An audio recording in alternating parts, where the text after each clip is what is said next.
Hi and welcome to WigganRC, and today we have joined the bandwagon and decided to do a alien frame build and see what all the hype is about with the alien frame. It's been going for a few years now, but I've been flying a lot of Armaton quads and X-Class and been flying Vortex 180s, 230s. I've also been flying some of the Gearbest, Dart Max, and a few other bits and pieces. Obviously the Thor X-Class and some of the scratch builds I've been doing. So yeah, thought I'd give the new year a try and build something that I haven't tried flying before. And yeah, this comes in a nice package. I'm really impressed that they include files just to file down any of the rougher edges, and good that you can buy 5-inch arms or longer for this. I won't be putting all of the KISS stuff into this build. I'm just going to try and keep things down to a budget and use my trusted old SpeedX ES30s, which I've used for a very long time, and they're such a good, reliable ESC. I have no problems. I've even got some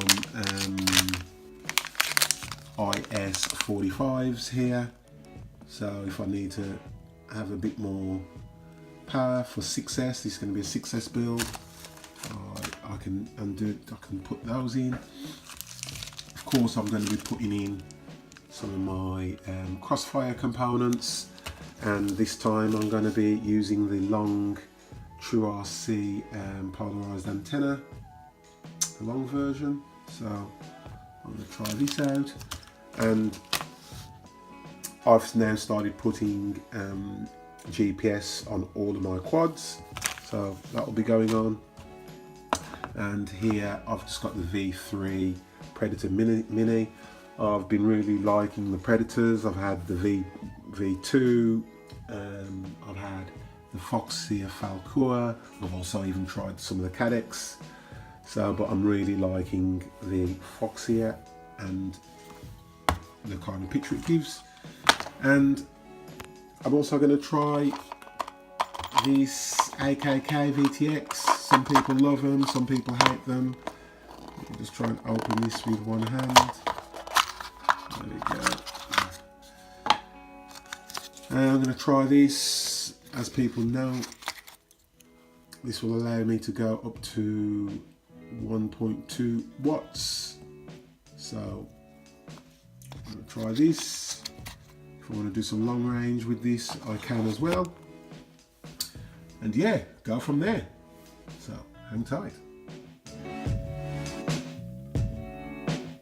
So here's all the pieces you get in the kit. Actually, you buy the arm kit separately and the body kit separately. So all the standoffs and screws hopefully are in here, but probably not. But I've got heaps of screws and everything I need. So standoffs are there, camera mounts, all of that. So we're looking ready to go.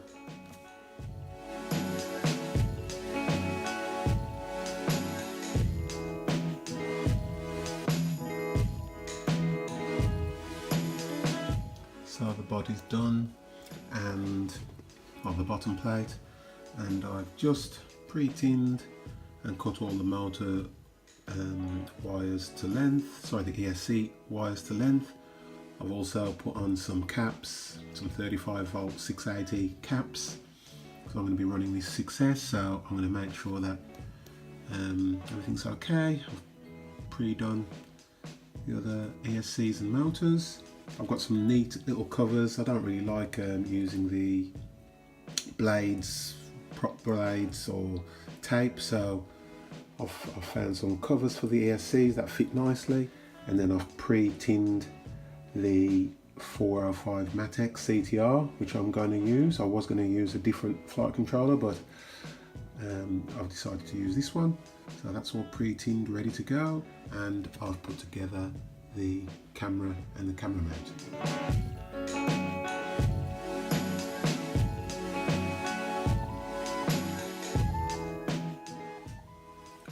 So almost finished.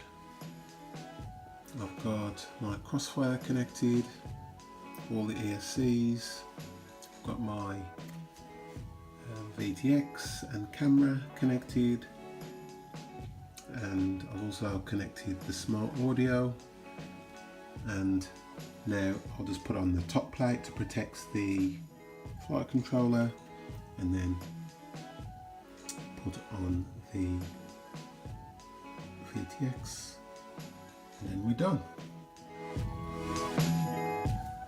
Okay, here's the finished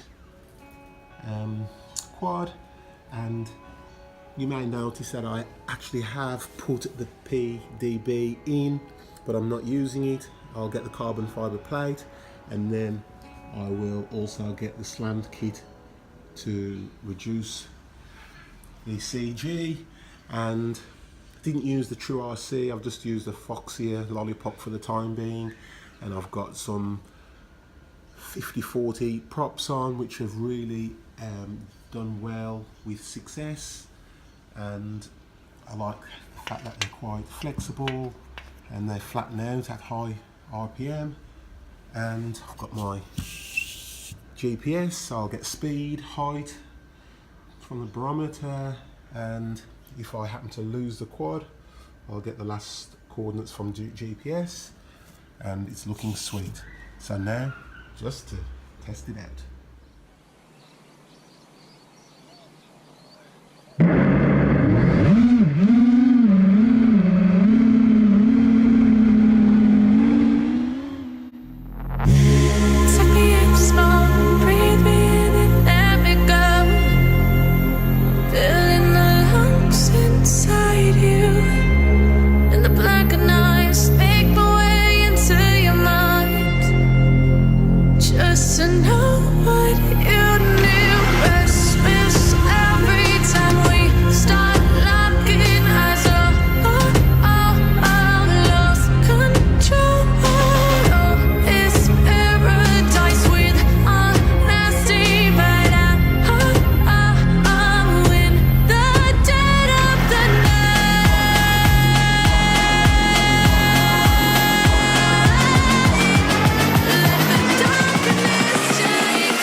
Sink to your heart to find you.